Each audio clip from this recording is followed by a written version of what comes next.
Corporal. Were you drafted or did you enlist? Oh no, I enlisted. Where were you living at the time? Where was I living at the time? That's a good question. I believe I was living in Bristol, Connecticut. Why did you enlist? How much time do we have? As much as you need. As much as I need. It's a long story. It really, truly is. Well, tell me it. All right. How far back do I want to go? How honest do I want to be is really the question, I guess. All right. I went through high school. I went to college on a scholarship, and I flunked out of college in the first semester. All right. I read a book called Give Me Tomorrow. It's not a well-known book, and it's not really that well-written a book. But that was one of the reasons I joined the Marine Corps. It was a book about a fellow with a similar family history to my own who joined the Marine Corps and served in Korea. It was a novel. It was fiction. And in the Marine Corps, he found self-fulfillment and a family. I don't know if I've ever heard anyone say that they joined the service in order to find a family, but that's one of the reasons that I joined. I discovered years later I should have joined the French Foreign Legion if I'd really wanted a family atmosphere, although I did find aspects of that in the Marine Corps. A sense of belonging to a larger group, a sense of appreciation for what you shared together. Okay? So that was one of the reasons. In a way, you could say I was looking for love. Not sexual love, but love and acceptance, such as you get in a family and such as I didn't get as a child.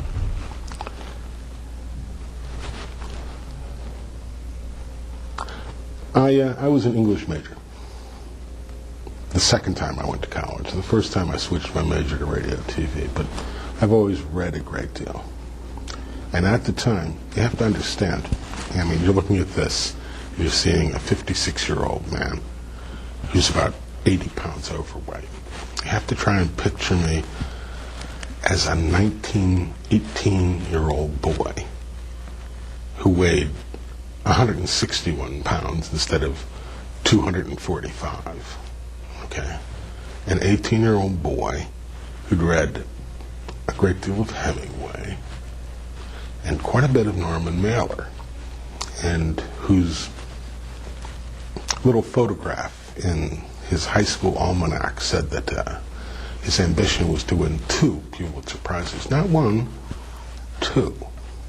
Okay?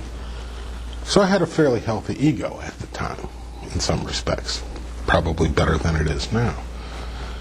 And I knew that I wasn't Stephen Crane. Stephen Crane wrote The Red Badge of Courage without actually going to a war, and he did a hell of a job with it.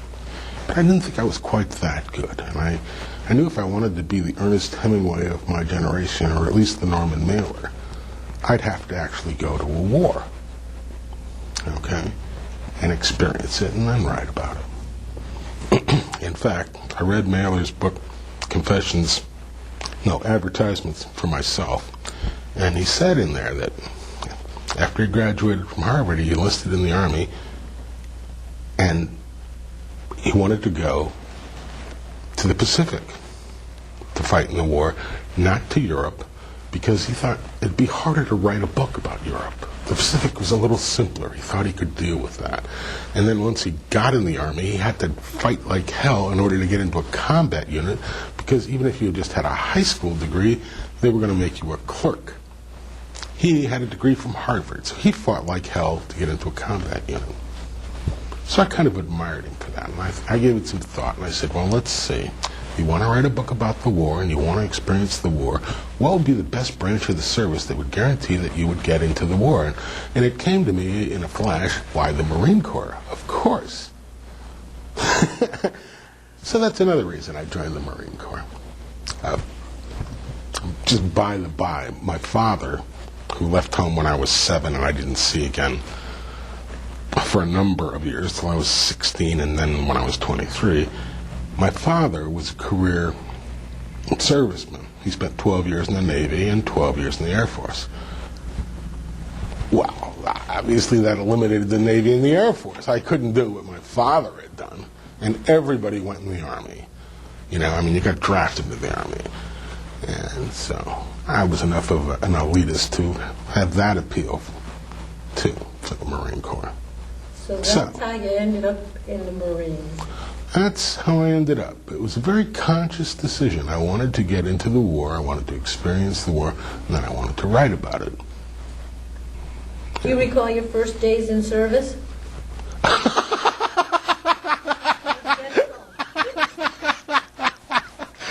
Do I recall my first days in service? Yes, vividly. Vividly. You know, I was never... I don't want to give you the wrong impression. I was never physically abused as a child. In fact, I was treated rather well in some respects. I was an only child, you know, and I was always treated with a certain measure of respect and dignity, you know, as much as you'd give to a child. And my first days in Marine Corps boot camp, I was treated basically worse than I treated my beagle. You know, so it's a process, Marine Corps boot camp. And where were you for boot camp? Paris Island. There is only one boot camp. Any real Marine will tell you that. San Diego is just for Hollywood people. Yeah. How long was boot camp? Oh, it was a long, long time. Believe me, it was a very long time. Just before I enlisted, they'd been running 12 weeks. Boot camp was 12 weeks, but just before I got there, they cut it down to 8 weeks because they needed more Marines. They needed more Marines because a lot of them were getting killed and wounded. So they cut the training back from 12 weeks to 8 weeks. So you got the 8-week session? Well, no, actually I got the 7-month and 2-day session. How did you manage that? Just good dumb luck.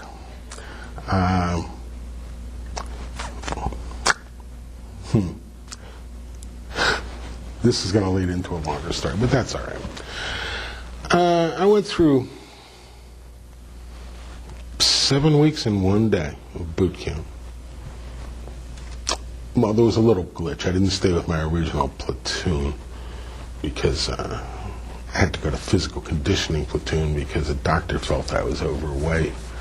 I weighed 201 when I went in, but I was in pretty good shape. I was lifting weights, but he just looked at the weight and he said, "Nah, 5'6", 201." So I went to physical conditioning platoon for 6 days and lost 18 pounds in 6 days. And then I went back to a different unit.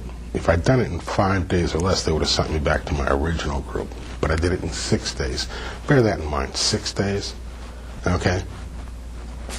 Then with 6 days left to graduate, I was running a practice for the physical readiness test, which is a test that all Marines have, well, all Marines except for connected Marines have to pass at least once a year. And one of the aspects of the test is they have to climb this 25-foot rope wearing a full pack and a rifle, and then climb back down within a certain amount of seconds. I think it was 25 seconds. And I got up to about 20 feet, 25 feet on the rope. I think I did get to the top.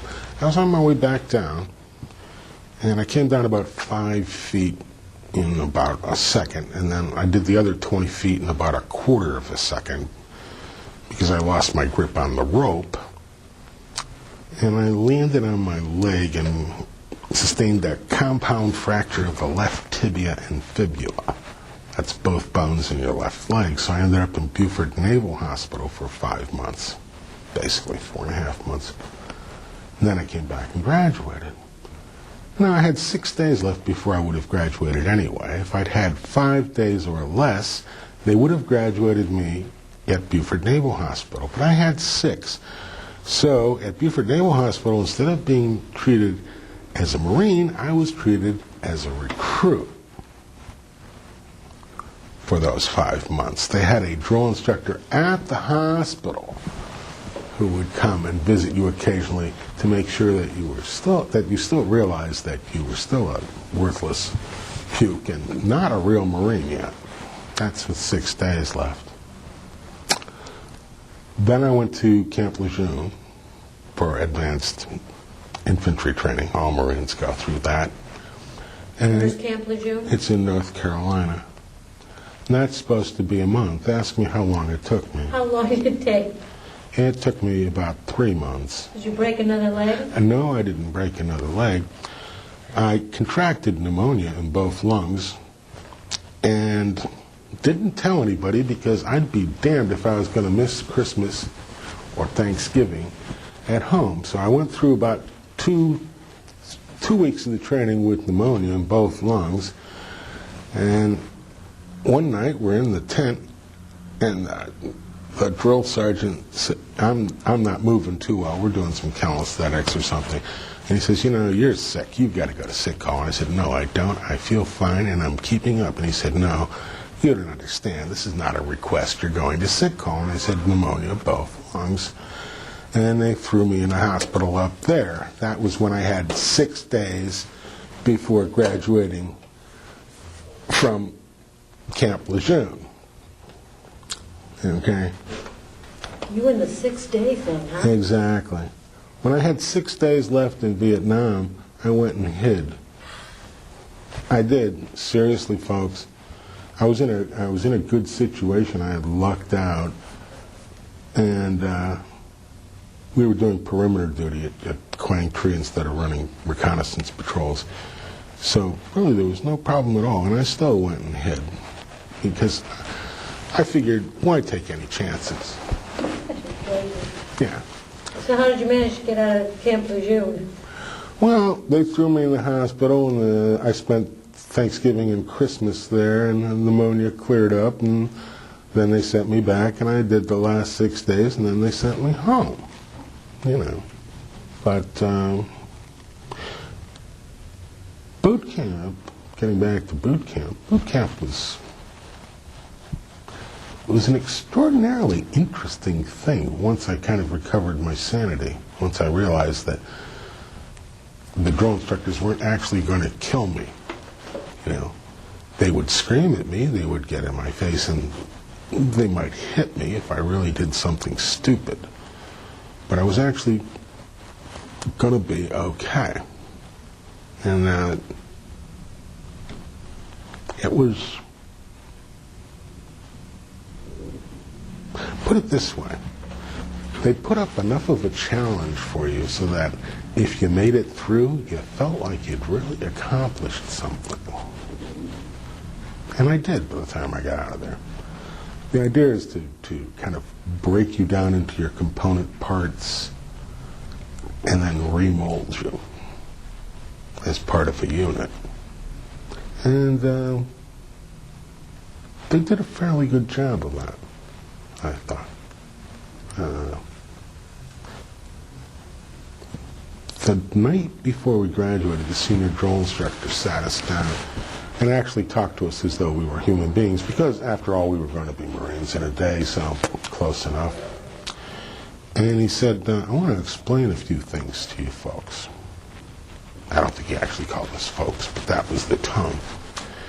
He said, before we get a new group of, what's the policy on vulgar language here? Can I use vulgar language? Okay. This isn't terribly vulgar. He said something along the lines of, before we pick up a new group of shitheads and turds and etc. There were 3 drill instructors and 1 senior drill instructor. He said the other 3 drill instructors had cut cards. He said, see, I'm the senior drill instructor. I don't have to cut cards because I always have the same role.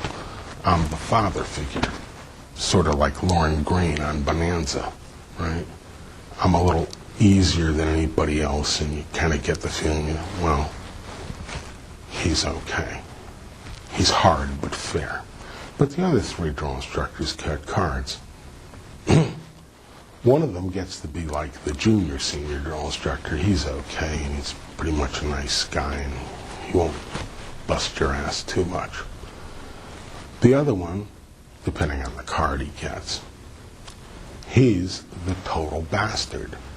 You can count on him to give you the most physical therapy, to run your ass ragged, and to try and drive you crazy because you can never figure out,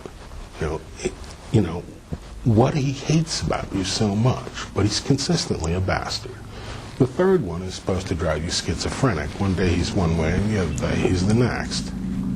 He said, so, it's all part of a process. He said just what I told you a few minutes ago. We break you down, we humiliate you, we run you ragged, and then we build you back up. Except we don't really do it, you do. Congratulations. And I said, oh, okay, I feel better now.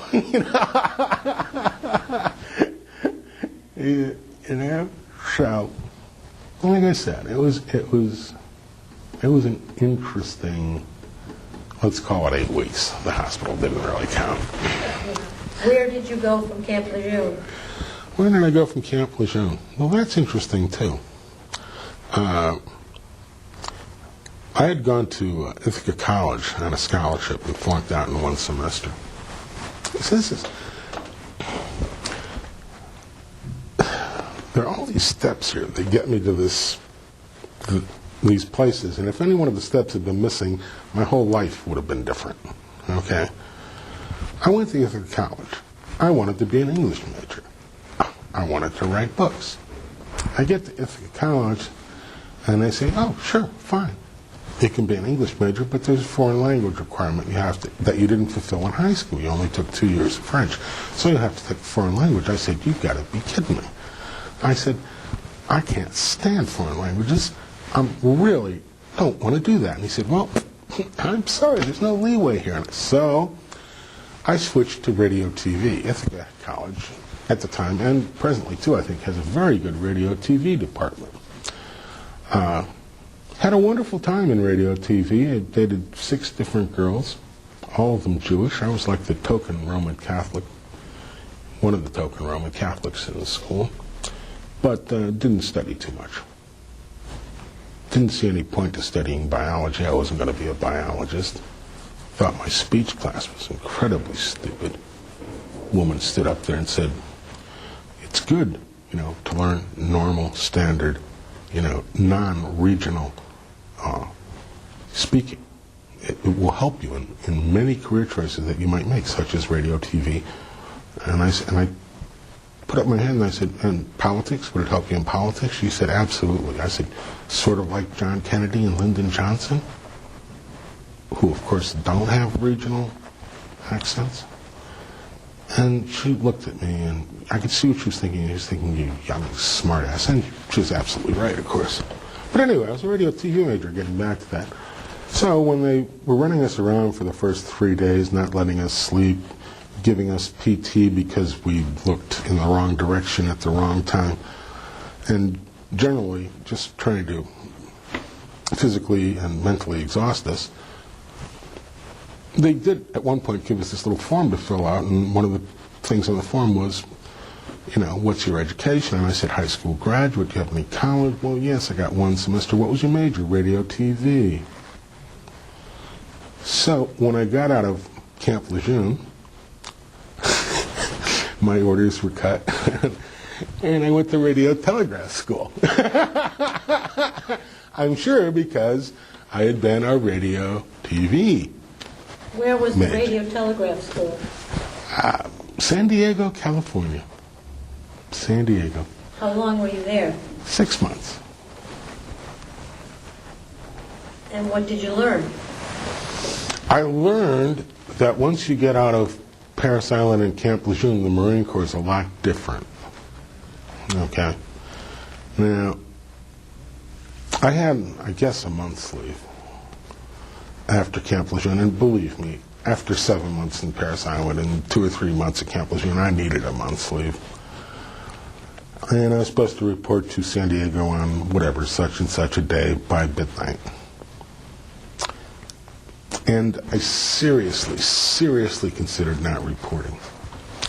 I went to California, hell, I went to San Diego, and I'm sitting in the motel room thinking, Canada's not that far away, it's just the entire West Coast, and Sweden is supposed to be nice. And it wasn't because of the war. I still wanted to go to the war. But I still had, over 2 years left on my enlistment, and I thought that if the Marine Corps was like Parris Island, or even like Camp Lejeune, I didn't know if I could take another 2 years of that. Right?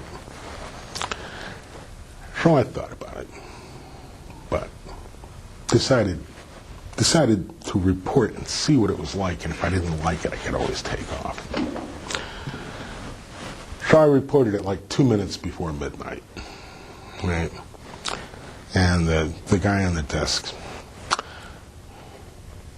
I'm pretty sure it was a sergeant. He might have been a corporal. He might even have been a staff sergeant. But he says, you're almost UA, unauthorized absence. He said, you're supposed to report by midnight. And I said, yeah, I know. I said, I was thinking about not coming at all. And he looks at me and he says, sit down. And I told him what I've just said. And he said, and I'm paraphrasing here, because this was an old guy. He must have been 25, maybe even 27. He said, look, kid, you got to understand, the Marine Corps isn't like Parris Island. Parris Island is special. Once you get here, you'll find that actually things are a lot looser. They actually almost treat you like a real human being. And I said, oh, okay. So I had a wonderful time in San Diego. I spent 5 months learning Morse code and learning how to send information on a Morse code key. Okay, there were 25 people in my class. After 5 months of time, effort, and money training me, they took the top person in the class, maybe 2 people in the class, and they got orders for a Navy ship where they could use the telegraph. The other 23 of us became voice-operated radio operators, which we spent a month on. We spent 5 months on the telegraph, 1 month on the voice-operated radio. So I never saw another telegraph key, and frankly, I was a little disappointed in that. I did get the MOS. I did get 2533 instead of 2531. But it's kind of indicative of how the military runs, not just then, but today. Where did you go after San Diego? After San Diego. Did I mention that I really enjoyed San Diego? Yeah. Let's talk a little bit more about that. One of the things I really enjoyed about San Diego was that it was very close to San Francisco. Well, not very close, but close enough. And also Tijuana, but I don't really want to talk about Tijuana.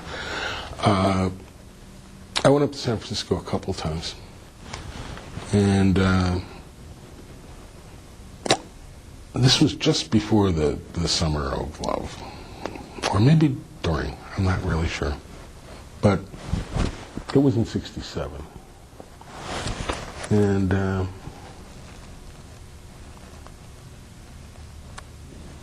I talked to a few people there that seemed to make a lot of sense to me about the war and about their opposition to the war. And I explained to them that I pretty much agreed with them. I didn't really believe in the domino theory. I didn't really believe that communism in Vietnam was a threat to the United States. I just couldn't see it. It was a long way away. And I thought that Ho Chi Minh was sort of like Tito in Yugoslavia. Turns out I was pretty much right, which is nice.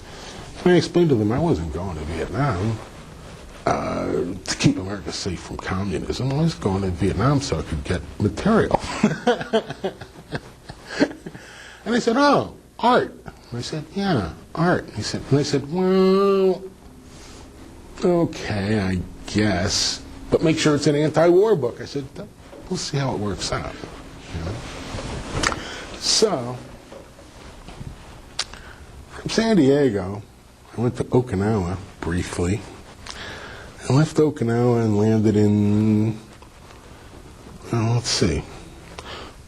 Well, of course, we left San Diego. We went up to Alaska. I remember that. I should tell that. I was in Alaska. It's a great country. I really enjoyed it. I was there for like 4 hours. I spent the time in the airport terminal. But one good thing happened. I bought a piece of jade. Right? I wanted to get a piece of jade. I wanted to get a touchstone for luck. Not that I'm superstitious, you understand. I wanted to get it. And I'm walking in the terminal, and there it is, Alaskan jade, right there, with a little indentation in it already for your thumb. About yay big, you know, and you just rub it, and it gets smoother and smoother. You know, it's very, what's the word, tassel. Yeah. It was very nice. Nice color green. I said, that's it. There's my good luck charm for Vietnam. And then after 4 hours, we left, and we went to Okinawa. And we were there for, I don't know, a day, 2 days, whatever.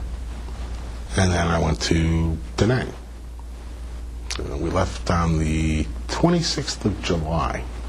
What year? 1967.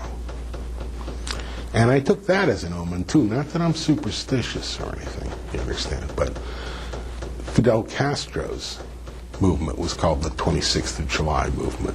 His communist, quote, communist takeover of Cuba, the 26th of July movement. I said, and we're moving on the 26th of July to go fight communism. It appealed to me. Right? So I get to Da Nang, and I spent a couple weeks there getting acclimated and taking classes. Yeah, they gave us classes. What did you take classes in? Oh, the only one I actually remember, they gave us some classes, I guess, about, you know, interacting with the Vietnamese, and of course I never got to interact with any Vietnamese except for a few that were trying to kill me, you know, and the woman that picked up our laundry. But the one I remember is that guy comes in, and he's got this cutaway sea ration can, and he puts it on that table. And he's explaining the properties of C4, which is a plastic explosive. It comes in a package like this. It's wrapped in cellophane? That's not the word. Plastic. Yeah, it's plastic wrapped in plastic. That's what it is. About yay long. About very powerful explosive. And he explains how you can cut pieces off and set them up in trees and rig booby traps to kill the VC. And all that. He says, but of course, that's not what you're mostly going to use C4 for. And he cuts off a piece about yay thick and puts it in the cutaway sea ration can and puts a cup of water on top of it. And he lights the C4. And we all jump because we expect it to go off. And the C4 flames up for about 30 seconds and the water is boiling. He says, mostly you're going to use it to heat coffee with. And that was the best introduction to the war that I ever had. You know, what he was trying to get around to is that most of these classes are bullshit. So you don't have to pay too much attention because there's no real correlation between what they're telling you here and what's going to happen to you out there. Which turned out to be somewhat. I think I just lost my microphone. Is that light on? Yes, it is. Do you remember what your first impression was when you arrived in Vietnam? Yeah, vividly. We disembarked from the plane, and there were a group of guys in a holding area. You know, there was like a wire fence, and we walked by them, and they were waving these oddly colored pieces of paper at us, trying to give us the paper. And we said, take it, it's money. And it looked like Monopoly money, you know. I said, what are you, nuts? military payment certificates. That's what they look like. He said, and they shouted some things at us, like, typical things like, have a good time, or you'll be sorry, or go back, it's not too late, And then I saw my first Vietnamese, and they were, I've always been bad at judging women's ages, but these were obviously adult women, but they looked 12 years old. I'm 5.5 feet tall. I used to be almost 5'7", but that was a long time ago. And these women made me feel like I could play in the National Basketball Association. They were like 4'10". And the men weren't all that big either. A hefty one would go like 120. And I'm saying, how hard can this be? Why are we still here?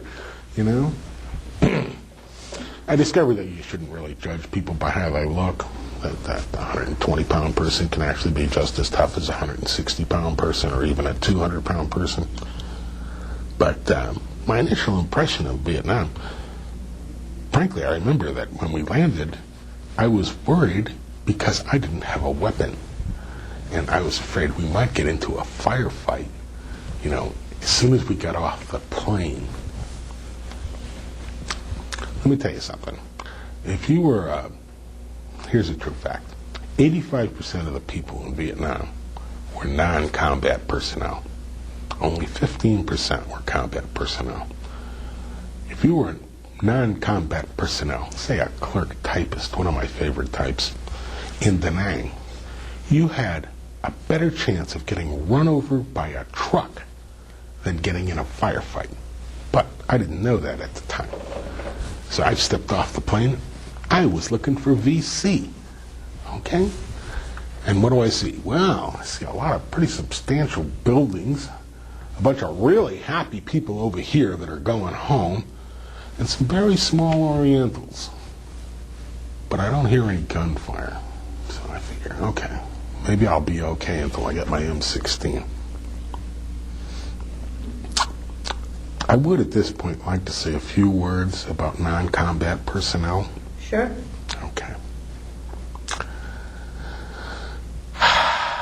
I didn't like them. Most of the guys in my unit didn't like them. And they didn't like us. This is something that doesn't get discussed too much, okay? After I'd been in country for I don't remember really, 3 months, 6 months, I don't remember. But I took in-country R&R to China Beach, 3 days. Right? I was really pleased to get there. It was nice to have a real toilet that flushed instead of an outhouse situation. It was nice to have a shower that had hot water. It was really wonderful to be able to get milk when you wanted it, not to mention milkshakes. And the PXs were huge, and the movie theater wasn't too bad either. You have to understand, when I came to Da Nang on that China Beach R&R, I'd been living literally in a cave outside Khe Sanh with 2 other guys and about 40 other guys around us. So I get down there, and the non-combat personnel, not all of them, but many of them, look down their noses at combat personnel.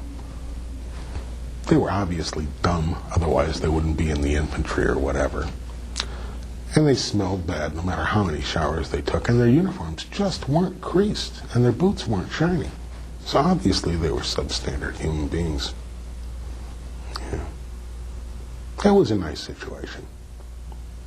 But I'm getting ahead of myself. What was your job assignment? My job assignment? Well, as I said... Still in radio? Yeah, sure. You don't get out of that. I was voice-operated radio.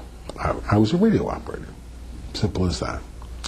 And I was in Da Nang for a couple of weeks getting acclimated to the climate and taking these silly little classes. And can we take a little break here? No. Okay. So I was just arriving in Vietnam. Got off the plane, spent the 2 weeks in getting acclimated. And I end up outside this battalion headquarters, command, post, whatever, to get my assignment to where I'm going to go. Now, as I said, I was a radio telegraph operator, but of course I never saw another telegraph key, but I figured there was more status in that than just being a guy who went through 1 month with voice-operated radio.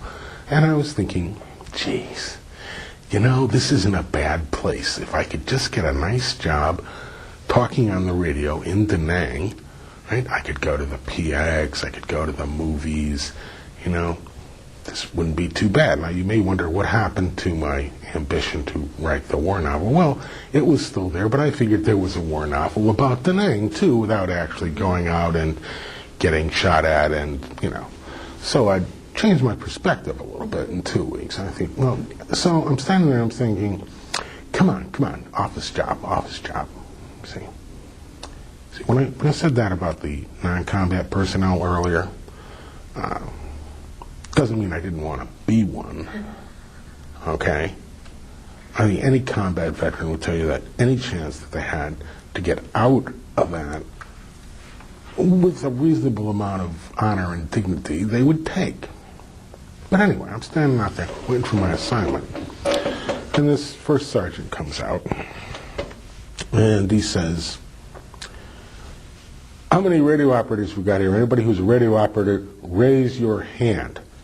Now, you would think, I mean, I know I was only 18 or 19, but you would think that I would know better than to raise my hand, right? But I did. I raised my hand. And there were, I don't know, like 10 or 12 of us, because it was a big group. There were dozens and dozens of people waiting for their orders. And the first sergeant goes, you, and you. You just volunteered for recon. Come up here. Now, recon is short for reconnaissance. Marine reconnaissance. Force recon runs 4-man patrols. Let me repeat that. 4-man patrols in areas that intelligence, military intelligence, for what it's worth, thinks need to be investigated because there are probable enemy there. So the 4-man patrol goes in, sees if they can find bad people without being noticed themselves, so that they can call in jets or helicopters or infantry or whatever is appropriate to kill the bad people. Did I mention it's 4-man patrols? Right. So, I was either the 4th or 5th person he pointed at. And I'm thinking to myself, well, I might as well just bend over and kiss my ass goodbye right now. Damn it. You have to understand, force recon, back in the States, these were the guys who were really gung-ho. They used to run like 15 miles. They used to get trained for like 6, 9, 12 months before they'd go over. Top physical condition, all sorts of training. I just got volunteered for this, okay?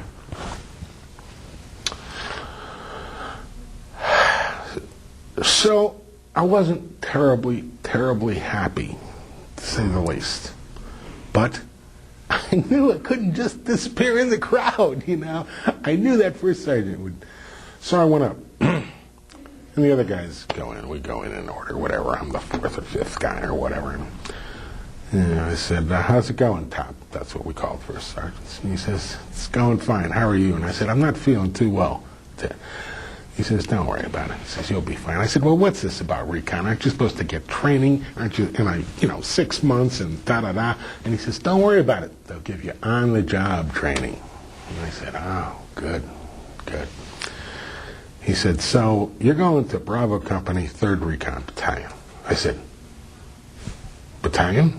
3rd Recon Battalion? He says, yeah. I said, that's not Force Recon. He said, no. It's not Force Recon. It's Battalion Recon. I said, oh. I said, well, what's the difference? He says, well, Force Recon goes out with 4 guys. Battalion Recon goes out with 8. I said, oh, good. So if we like run into like 30 or 40 gooks, that'll make a big difference, right? Well, I didn't actually say that, but that's what I was thinking. He says, so you're going up to Bravo Company 3rd Recon Battalion. And I said, and where is that? And he said, Quezon. And I said, Quezon. This is Quezon, K-H-E? K-H-E-S-A-H-N. I said, Quezon.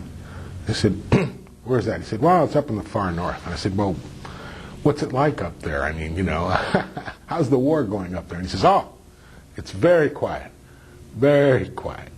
They haven't had much activity up there at all. And I said, oh, good.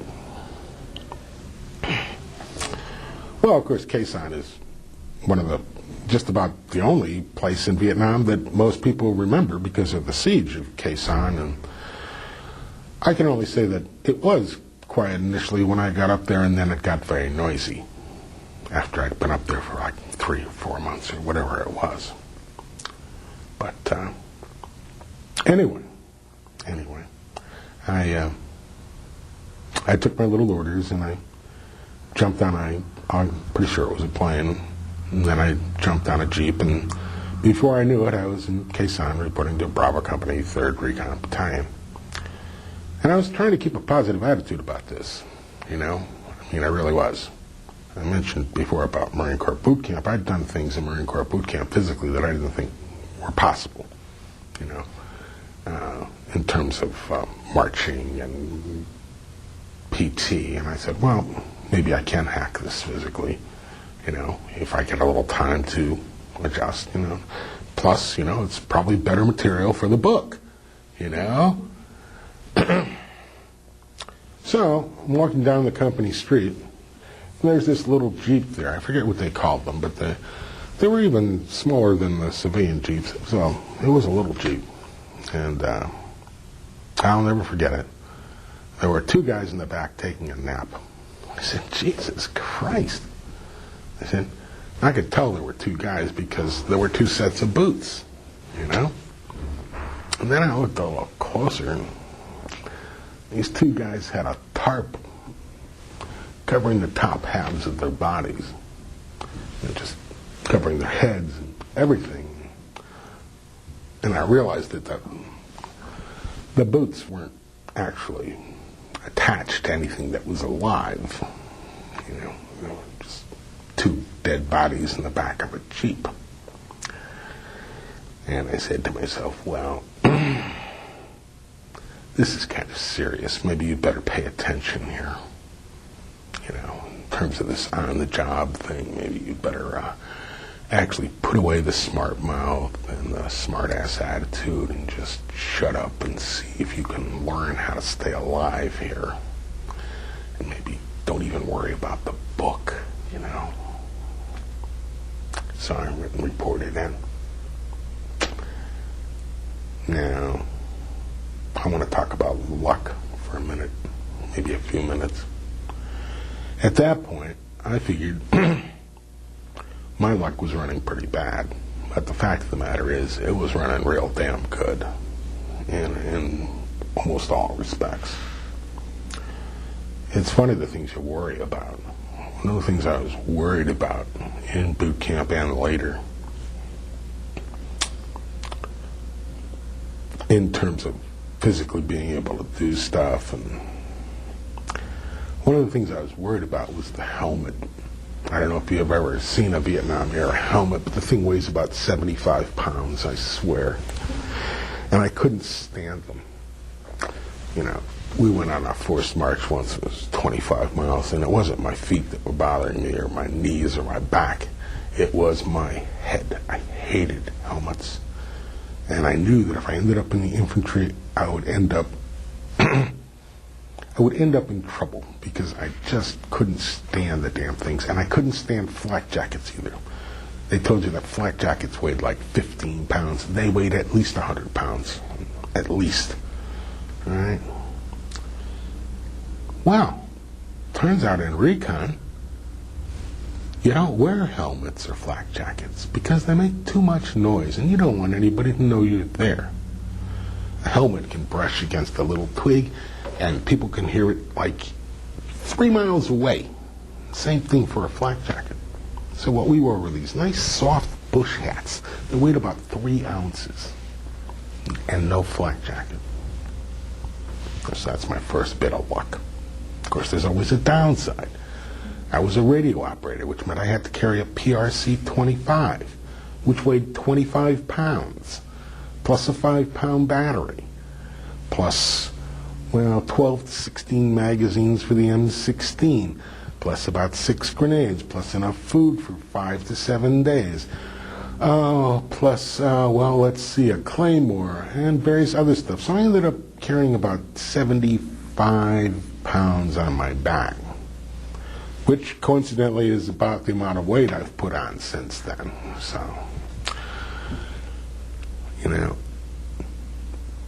and it took me a while to adjust to that. I mean, I was in pretty good shape. I weighed 161. But the country around Quezon, it's not, see, this was the other thing. I was expecting VC and rice patties. I never saw a VC. I saw one rice patty. Okay? Country up in the north is beautiful country. It's like Vermont, if I had to pick a state. Maybe the hills are a little less high. Okay? But it's very green, very plush, very beautiful. But there were a lot of hills. Also, it got cold at night, which I like. But there were a lot of hills. And I was carrying 75 pounds on my back. And I was in good shape, but not great shape. First patrol was okay. We were in pretty much flat land. Second patrol,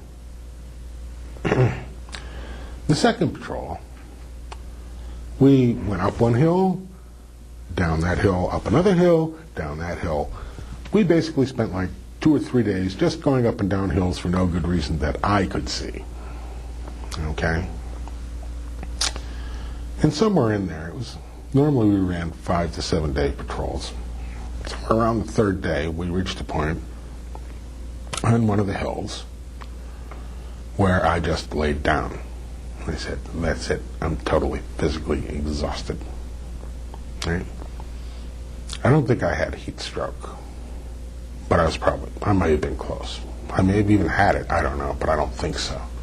I was just physically exhausted after 2 or 3 days of this. And I just laid down. And I was running this patrol with this, he was either a corporal or a sergeant then, named Big Rich. I was not rich. Okay. Let me make that straight. But I was running this patrol with this guy named Big Rich. And he said, you got to get up. We got to get to there. And I said, there's no way. Okay. So he took an M14. Some of us still had M14s then, although the issue was an M16. He took an M14 and he put the barrel in my mouth, because I was just laying like this. He put the barrel in my mouth. Here. He said, get up or I'm going to kill your fucking ass. And then he took the barrel out and I said, go ahead. I don't give a damn. And I meant it. That's how physically exhausted I was. And he looks at me and he says, well, okay, I guess we're going to be here. I don't remember exactly what he said. He said, I guess we're going to be here for an hour or so. And he had the corpsman look at me. After a while, I was okay. And we moved on. I felt badly about that. I really did. I felt like later, at the time, I simply didn't care. I really didn't care. But I felt badly about it at the time. Because, I'd let people down. It was okay, though. I guess he didn't want to give me to anybody else if I was going to be a problem, so I ran the next patrol with him, and God bless, we screwed up. We screwed up and got into a firefight. On the 3rd patrol or the 2nd one? Yeah, the 3rd. 3rd patrol, pretty sure. So you have to understand, I'm no good with maps. I never knew where we were. I always just trusted the guy in front of me. Right? But we were running this patrol in this area where there had obviously been some B-52s because there were these huge craters in the ground. And so we're just walking along. And the point man named Begay, he was a Navajo Indian. I don't really remember what I heard first, the AK-47 or the M16, but he ran right into this NVA, North Vietnamese Army soldier. Right into him, no clue. And they shot at each other and Begay killed him. Now, here's the good thing. See, if I'd been in the infantry, we would have moved forward and engaged these guys. But I was in recon. I was lucky. There were only 8 of us, so we did the sensible thing. We turned around and ran like hell, okay, while they're chasing us. And we went back to one of these huge craters and got in the crater. And I got on the radio and I started calling everybody basically in the northern part of South Vietnam.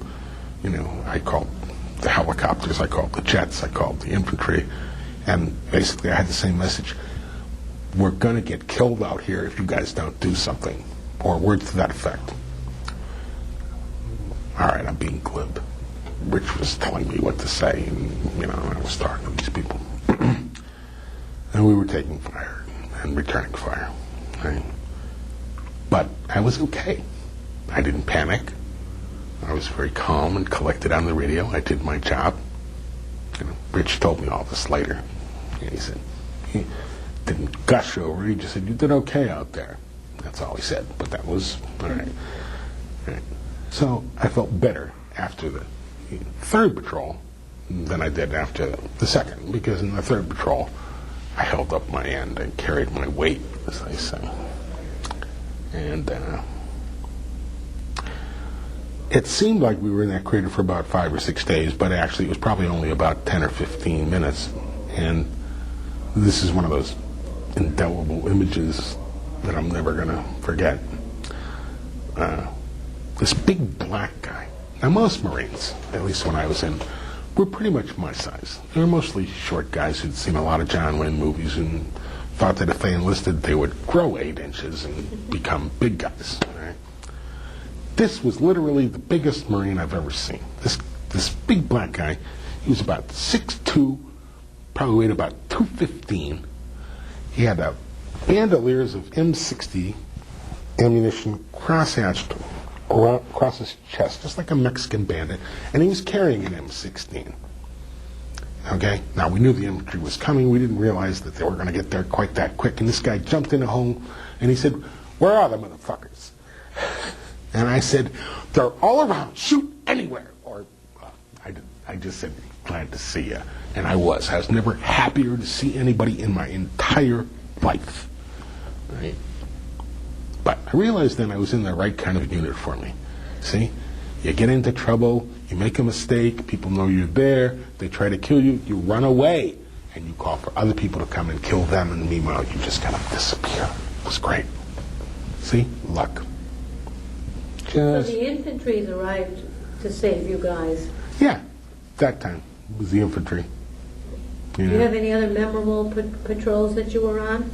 Well, see, I ran... Normally in a tour of duty, you'd run 25 or 30 patrols. And I ran 13 or 14, I'm not sure. Because after my 4th patrol, they asked me if I wanted to go up on the radio relay station on Hill 950 outside of Quezon. Which was Quezon was like in this little, well, it was the highest point around, but there were mountains around it. So in a certain area, you could run patrols and maintain radio contact, but once you got past these mountains, you needed a relay station up here to catch your signal and relay it back to Quezon. So they had like a reinforced platoon up there, about 50 guys up on Hill 950, and they asked me if I wanted to go up there. There were 3 guys from Recon and roughly about 40 guys. I don't know where they were all from or who they were relaying signals for, but, you know, at least half of them were just plain infantry for security, I think. Well, I'm not sure. But anyway, I went up there. So I ended up running like 13 patrols. And after we left Khe Sanh, when we were in Quang Tri, we got a patrol order to go into the DMZ.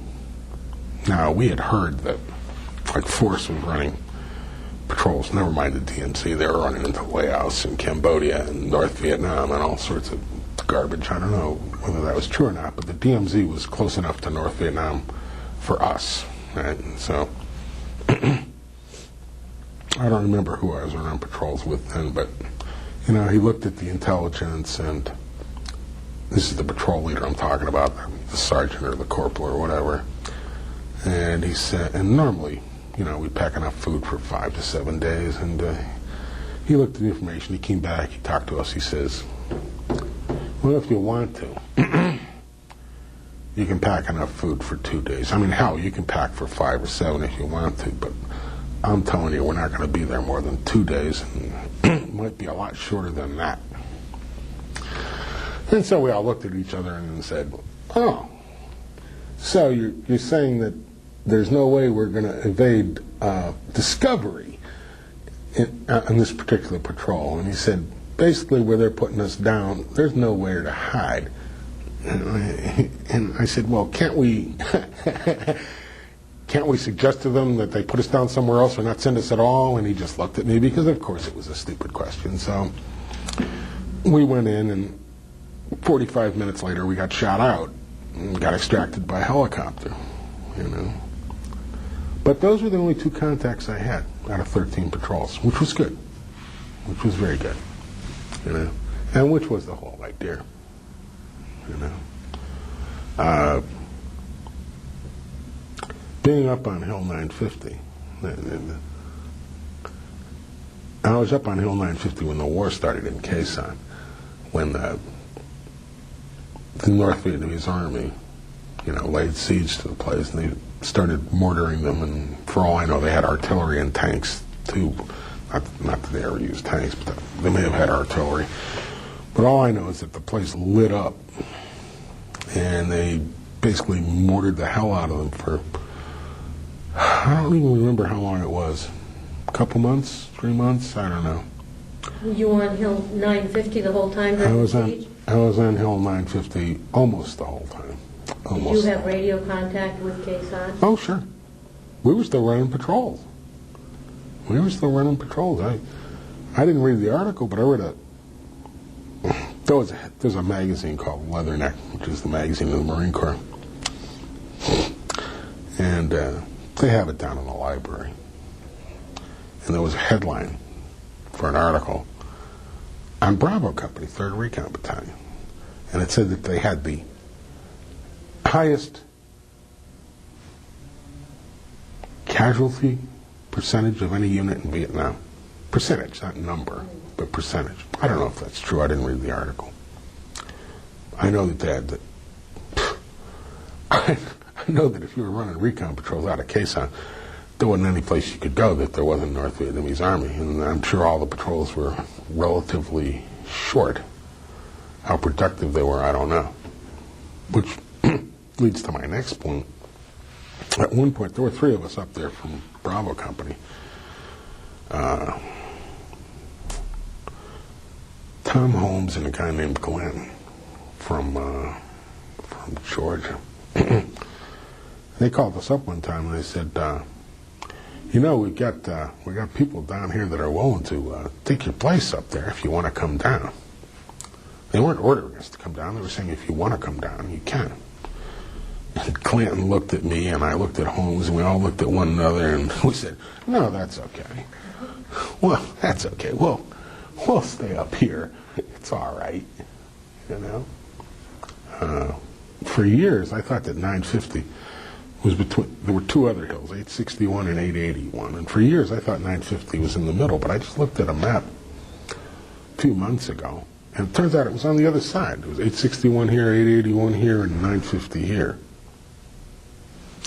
Think of it as when the war started there, the North Vietnamese Army, we heard, ran over the top of 861 and 881 and killed all the Marines. That's what we heard. Turned out that wasn't true. But they did kill a number of Marines. They didn't take either hill. And these were positions with a lot of Marines, relatively speaking. We only had like 40 or 50 guys on 950, so we all basically looked at each other and said, well, anytime they want to come, we're all dead. They wouldn't even talk about it, but, we said, well, it's luck. It all comes down to luck. We're just going to have to take our chances. Did you carry your lucky jade with you? All through the war. And I rubbed it every day religiously, I swear to you, especially when I was on patrol. We had a theory on the hill on 950. Because all that happened, well, a couple things happened. We were resupplied by helicopter, of course. And there was a period of time there where we were getting sniped at with a 51 caliber machine gun. It's kind of like the 50 caliber Browning machine gun that our armed services use, but it's just a little bit bigger so that they can use our ammunition and we can't use theirs. And we were getting sniped at with this machine gun from another hill, from a long distance away. And we got resupplied, food and mail by helicopter. The helicopters, these guys were just incredible. They'd come in like this, go out like this, and it was just amazing. They had guts. And orders, too, of course. And one day it was my, Jesus, you'd think I could think of this guy's name, but I can't. There was another guy up there before Glenn. I think he was from Tennessee, I'm not sure. And one day it was my turn to go get the mail because you took turns going to get the mail because of the sniper. And it was my turn to go get the mail, and I said, okay. The chopper was coming in, and this guy said, no, that's okay. I'll go get it. I'm expecting a letter from my wife. And he runs out to get the mail, and he gets shot right in front of the helicopter. I didn't see it. Guys told me about it because I didn't want to go out there unless I had to because I knew there was a sniper. He gets shot right in front of the helicopter. He says, the guy who was telling me about it says, it was so cool, you wouldn't believe it. The helicopter guys, they didn't even, not even a beat. They just picked him right up and threw him right in the helicopter and took off with him, right? Because he was shot, and and they took off. But that should have been me. Luck, just luck. I went out later. I looked at the blood on the ground. And I said, yeah, okay. Was that guy dead? Nope. Did they save him? Nope. Took a 51 caliber shot in the thigh, broke the thigh bone, and he spent like 11 months in the hospital. They said he was going to be 11 or 13 months in the hospital. He was happy as hell. He was in the hospital close to his wife. He was getting out. He was probably going to get a disability. It wasn't $1 million wound. He was probably going to limp a little. But he wrote us a couple times, and he said, oh, no, I'm not that unhappy. He said, it could have been worse. So. What were the living conditions like over there? Well, like I said, in Da Nang it was great. You had regular bunks and showers and movies. Quezon, they were living in bunkers. I did go down there for the last 2 weeks before we left. Got to see a lot of bodies on the runway and work at Charlie Med with a lot of young kids that were wounded, and some of them were dying, and we were basically living under the ground.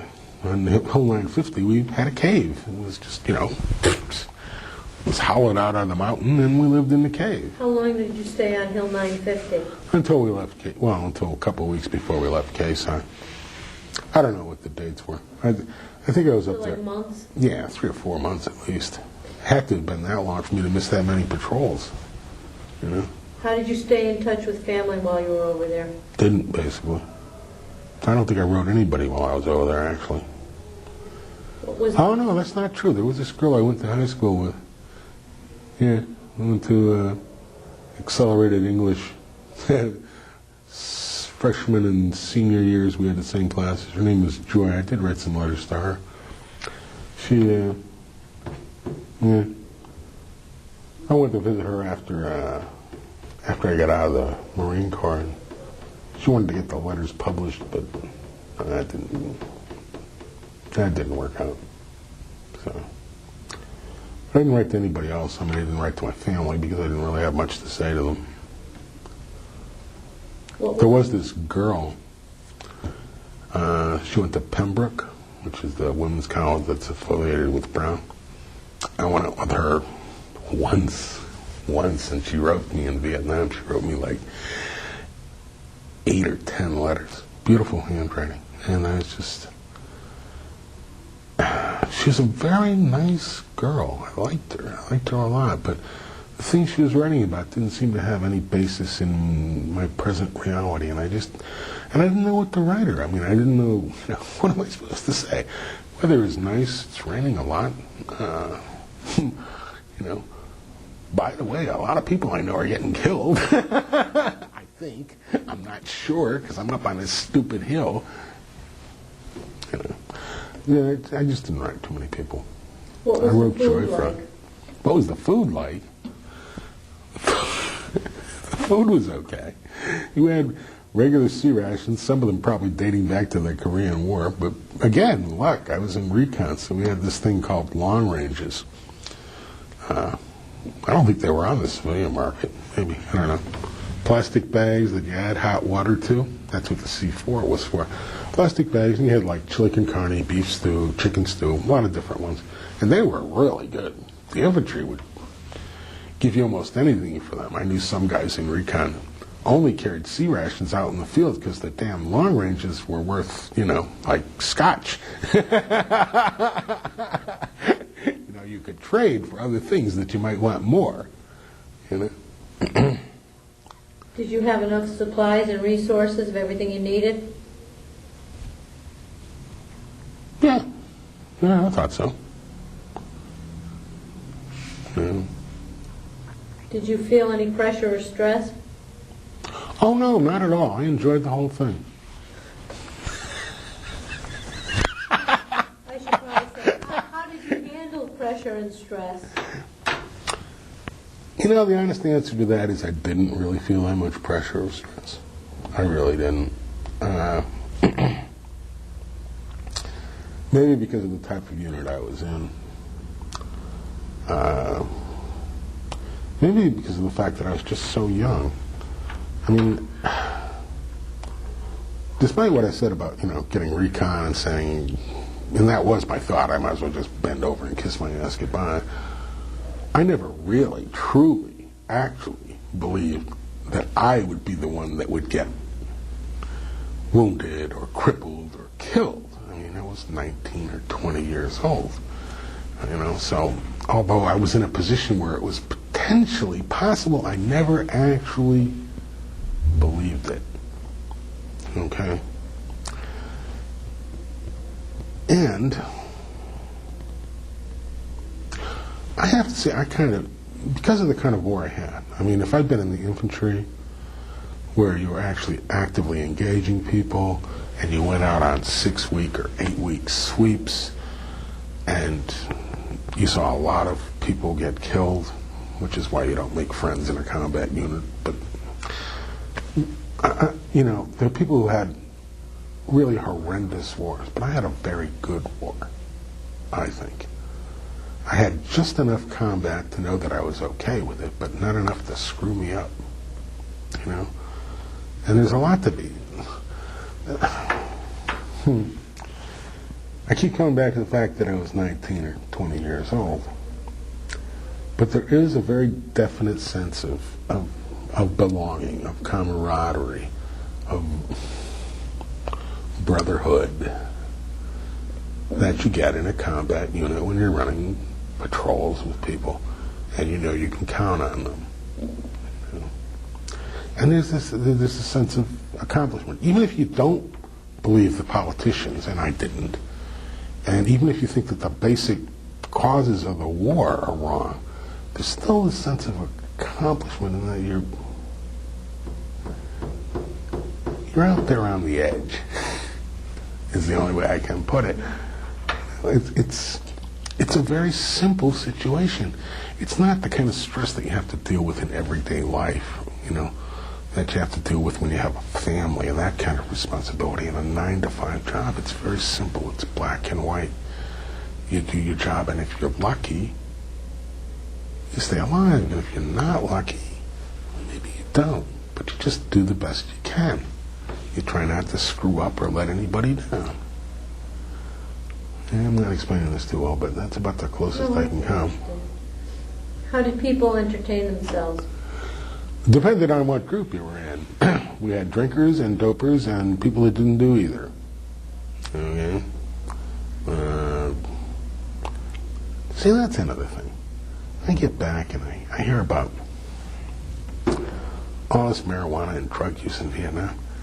And I swear to you, I heard about guys that smoked marijuana there. I never saw a single marijuana cigarette the whole time I was there. Ever. And I never saw anybody smoke marijuana. Anybody in any of the... I ran patrols with 2 or 3 different teams. And in any of those teams, if anybody had smoked marijuana out in the field, I don't know exactly what would have happened. I don't know if they would have killed him or just left him there or just aborted the thing, brought him back, and beat the shit out of him. I don't know. But it just wouldn't have been tolerated. Certainly not out in the field. And I never saw any of it back in the area. Now, some guys did drink to excess. I was known to have a few beers on occasion myself. As many as I could tolerably hold and still walk back to the hooch without falling in the damn ditch. But... Did you get to see any of the USO shows? Yeah, that's funny. Yeah, there was a USO show. I'm pretty sure it was in Quang Tri. And, How do you spell Quang Tri? Quang, capital Tri. Yeah. They had this, I guess it was supposed to be a rock and roll band, translated into the Vietnamese. And anyway, there was some music, and there was this girl who took her clothes off. And most of us agreed that we enjoyed the girl who took her clothes off a lot more than we did the music. She was Vietnamese, and since at that point I'd never actually... I'm trying to think. I had some terrible experiences in Tijuana. No, I think this is literally true. I think that might have been the first actually totally naked woman I ever saw. Okay? But of course, she only talked to the officers. I understood that later she actually did other things with the officers, but I have no collaboration for that. So there was that USO show. That was a USO sponsor? Well, I don't know. It was a show. We weren't... Did you get to see Bob Hope? Oh, let me tell you, I wouldn't have gone to see Bob Hope even if he'd shown up. See, you got to understand, maybe I don't think I was in an atypical group, but see, the guys I ran patrols with, how can I put this? They were there for their own reasons. Okay? Now, some of them came from military families, and it was like a family tradition, and they were in the Marine Corps for that reason. Some of them were legitimately there out of love of country. Some of them, were there because they believed that there was a communist threat.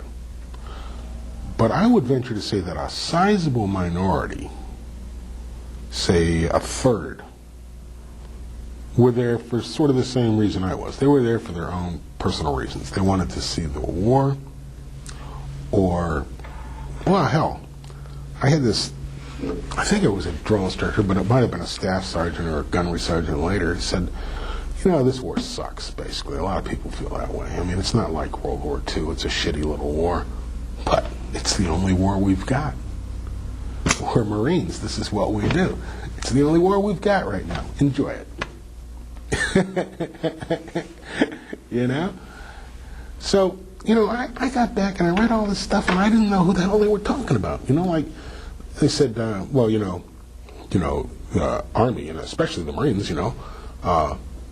they're deeply, distressed, angered by the peace protests. Well, everybody I ever talked to, not that we talked about it a lot, but whenever it came up, the only thing anybody said bad about hippies was that they were getting all the women.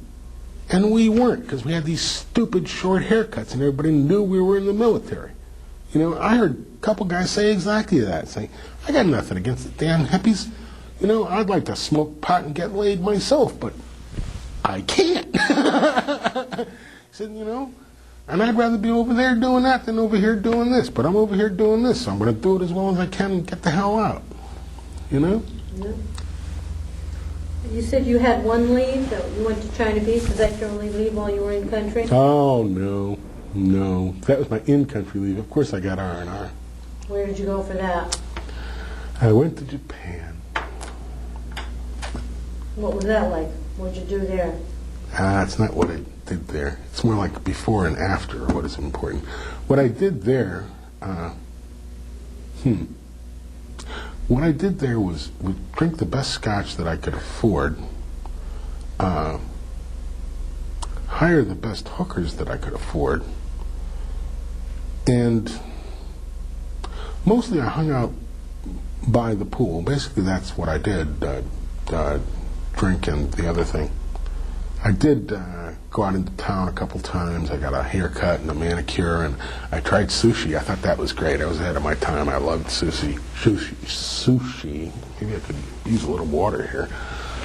Yeah. And I had a really good time on R&R. I really did. The thing of it was,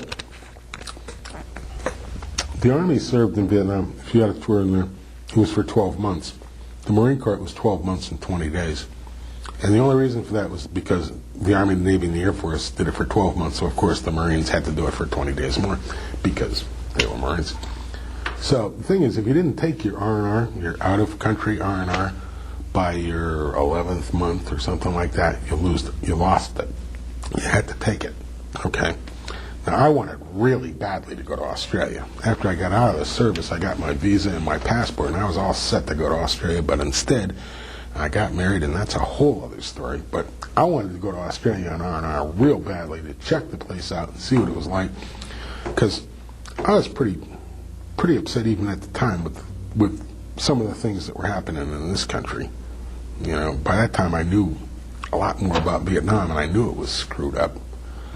And I wasn't too enamored of Lyndon Baines Johnson, and even less of Richard Nixon. So I wanted to check Australia out.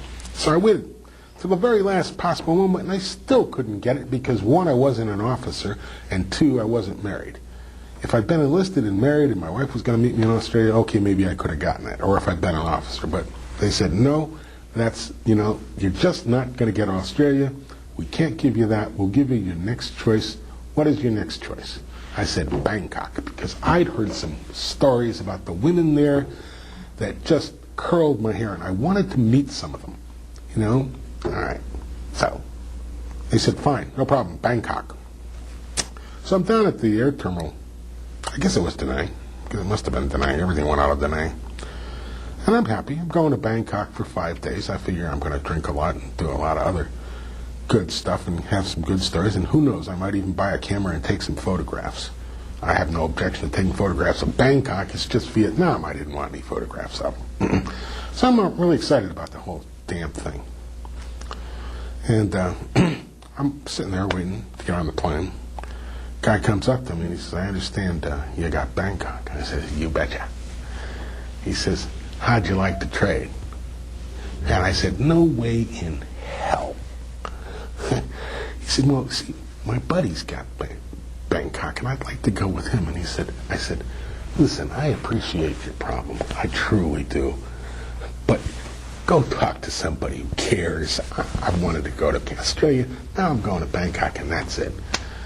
He says, you could go to Japan. I said, why the hell should I go to Japan when I can go to Bangkok? He said, well, Japan is 7 days. Bangkok is only 5. I said, oh, that's not a bad reason.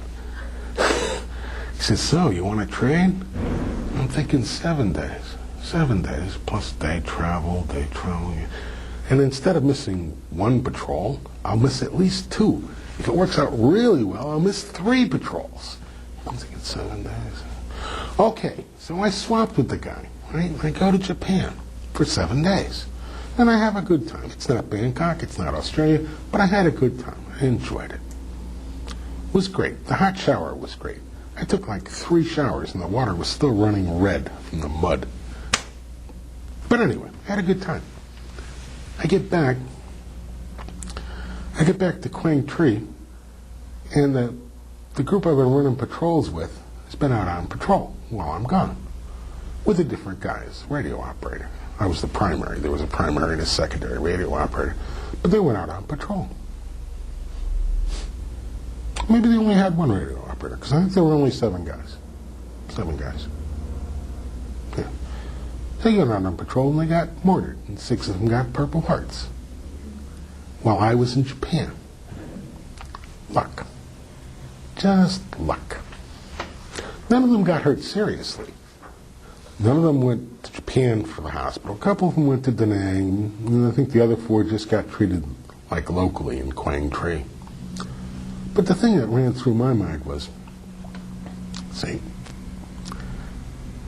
it's like if I'd been there, instead of, if I'd gotten back in time from Bangkok and gone on that patrol, it would have been a different patrol.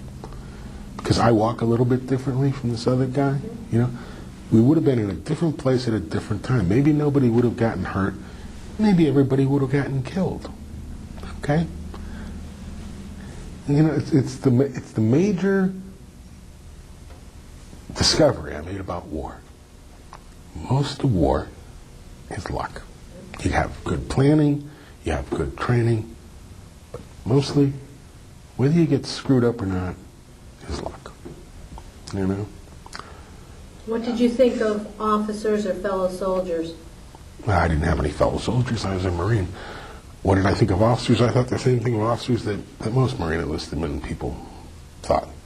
They were like a necessary evil, and as long as they didn't bother us too much, that was fine. And they didn't. Even any honest officer will tell you that the Marine Corps is run by the staff NCOs and the sergeants. You don't call them soldiers in the Marine Corps? No, the Marines. Soldiers are people in the Army. What did you think of your fellow Marines? Liked most of them a lot. Can't think of anybody I really totally disliked in the Marine Corps. Did you form any close friendships? No. Well, no, that's not true. That's not true. I did form a close friendship with a guy that I went to radio telegraph operators school in San Diego with. See, weirdest thing. I ended up in, we were in San Diego together for about 6 months. And then I ended up in Bravo Company, 3rd Recon Battalion, and he ended up in Charlie or Delta Company, 3rd Recon Battalion. There were like 5 companies in the battalion. But his name was Jack. And he was from Bellows Falls, Vermont, which is where I went after I got out of the service to live for a while. And we were like, although I hate it when this comes up, we were like Mutt and Jeff. He was like 6'2.5" and weighed about the same as I did, about 161, maybe 170 on a good day.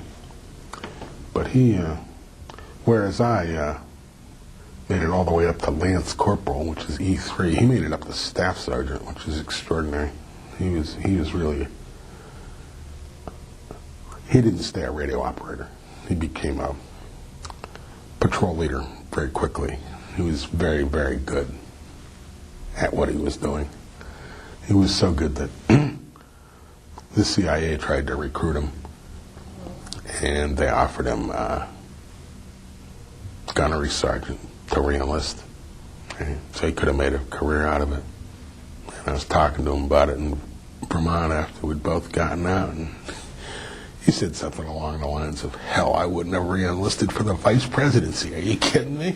he said, I said, "Well, geez, I don't know, Jack, you were doing pretty well." He says, "Pretty well, pretty well. I'm just happy I still got my balls. Are you kidding me?" He said, you can't do that stuff full time and, not have it catch up with you. Did you stay in touch with any of your fellow Marines after the war? Just Jack for a while. For a while? Do you Yeah. still stay in touch now? No.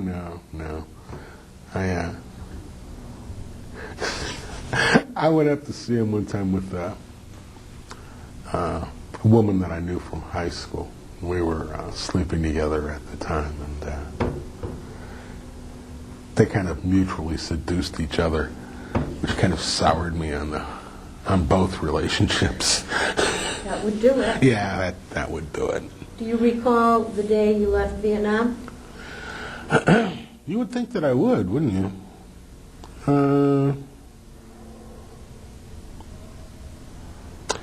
I don't really recall it too well. I recall the day I got out of the Marine Corps very well, but the day I left Vietnam, I remember getting on the plane. You flew out of Da Nang? Yeah, flew out of Da Nang. And then, everybody always talked about the big bird in the sky taking you home, and I remember thinking, okay, big bird, let's go, But that's about all. I do remember one other thing.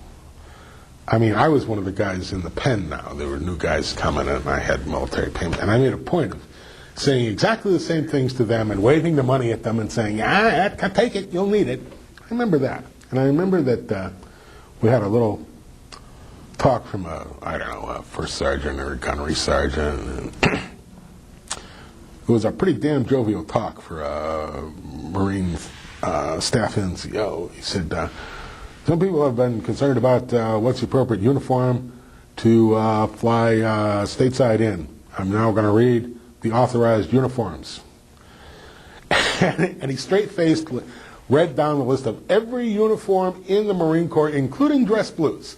He went from combat utilities to utilities. So he said, basically, as long as you got clothes on over your underwear, you can get on the plane. Said, don't worry about it. Where did you go back in the States? Oh, wow. See, this is the other thing.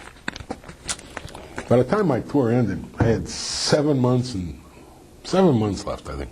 If I'd had 6 months or less, six again, they would have discharged me when I landed in California, all right? But because I had more than 6 months, I had to go to Camp Lejeune for 7 months. What did you do there?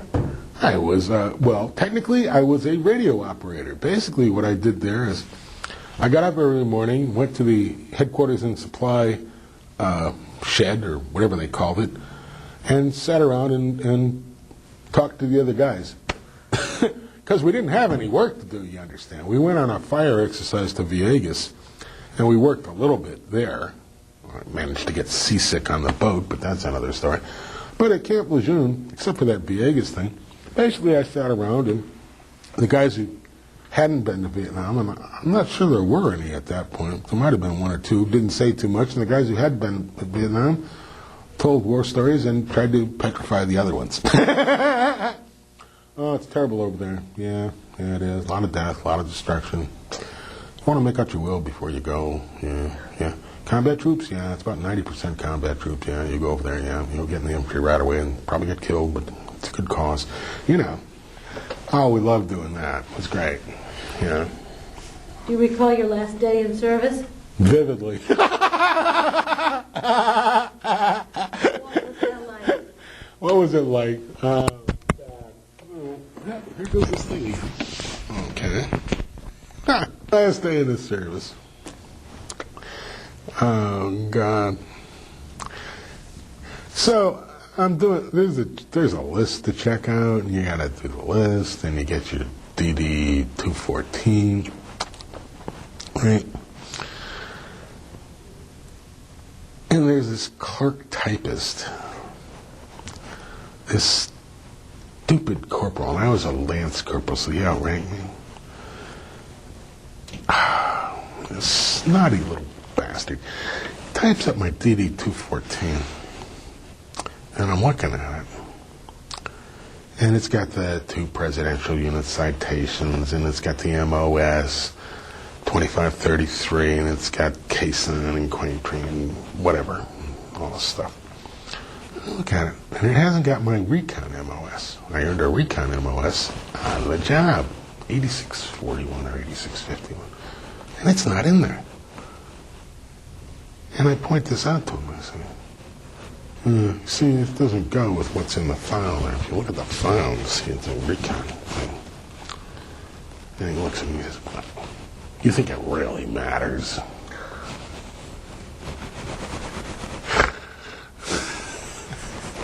And I wanted to strangle him. And I looked at the clock and looked at him and I said, you're probably right, Corporal. You're probably right. I'm getting out today. Doesn't matter at all. Just give me the damn thing.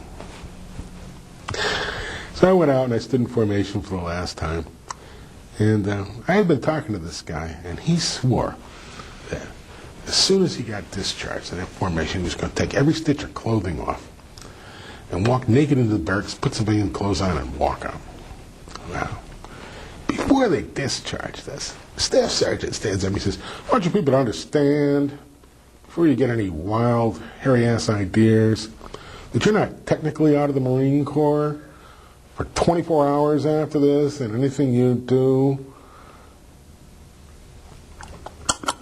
that the Marine Corps would not approve of is chargeable. The guy looks at me and he says, you just can't win, but I don't think he was going to do it anyway.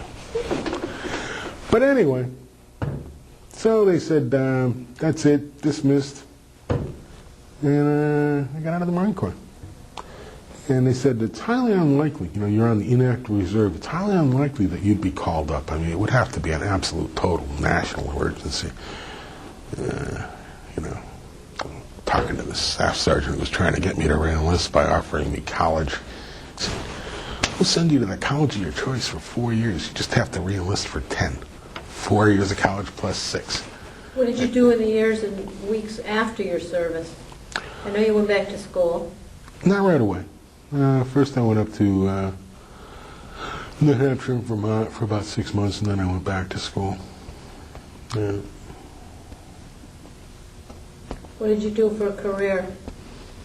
For a career? Well, that's a good question. Went to college. I got a Bachelor of Arts degree in English.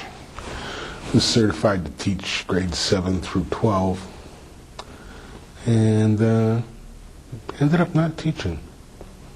Taught some adults later, but only student taught. Most of my career was in what used to be called data processing and is now called information technology. Did you join any veterans organizations? No. No. Join the VFW and sit around with a bunch of old guys talking about World War II? Oh, God, no. I almost joined the Vietnam Veterans Against the War. Almost. But I chickened out. Because they were, at least I heard, that they had a list of people when they were taking away their GI Bill benefits for college. But when I was in college, I thought about joining them. But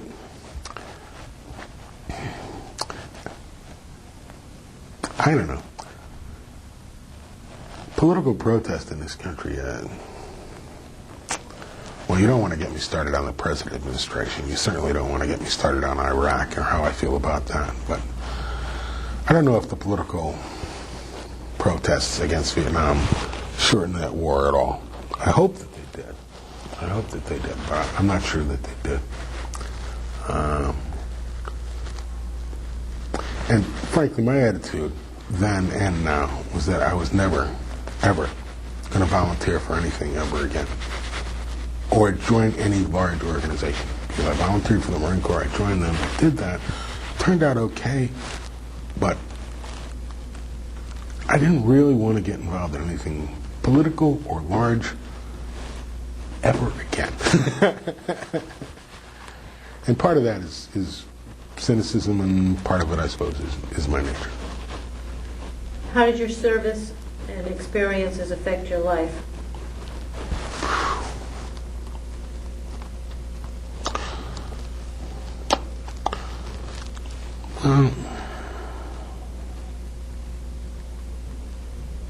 I know some people.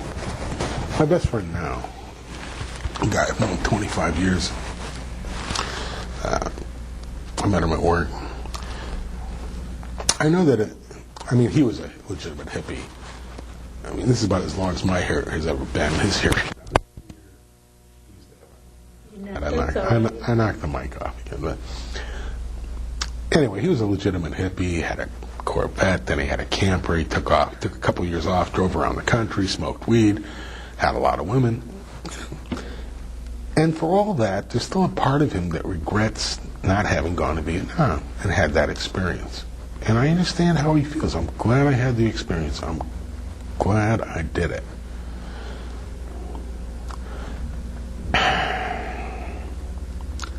But I'm at a loss as to explain exactly why. The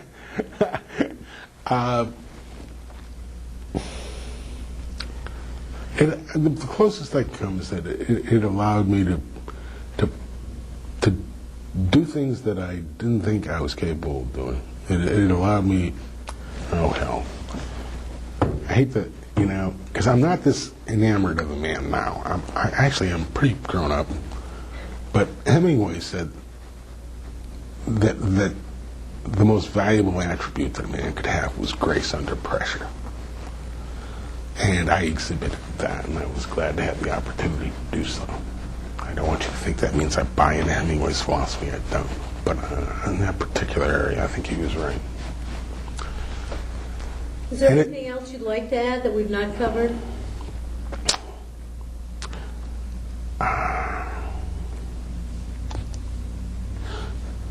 A lot of the things that are happening presently in this country are very distressing to me. I would just like to say that I am technically a combat veteran. I got shot at a couple times. I don't consider myself a combat veteran like somebody who was in the infantry. But I would like to say that it's very interesting to me, and this is a point that a few, not enough, but a few people in the media have made in regards to the Iraq business. It's very interesting that the people that are, quote, leading this effort are all people that avoided service in Vietnam, either through exemptions or through family connections. None of them are combat veterans. None of them are really veterans of any type. And I think there's a common misconception about combat veterans due to the movies and TV. When I got back, Vietnam combat veterans were basically portrayed as mad dogs who were homicidal.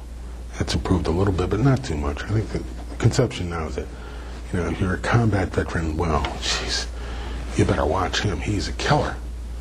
But my experience with the few combat veterans that I've met is that they're the most peaceful, tolerant people you're likely to meet, and that they're the least likely to want to get involved in violence or in any kind of a war. I haven't really followed the campaign. I don't read the newspapers or watch TV anymore.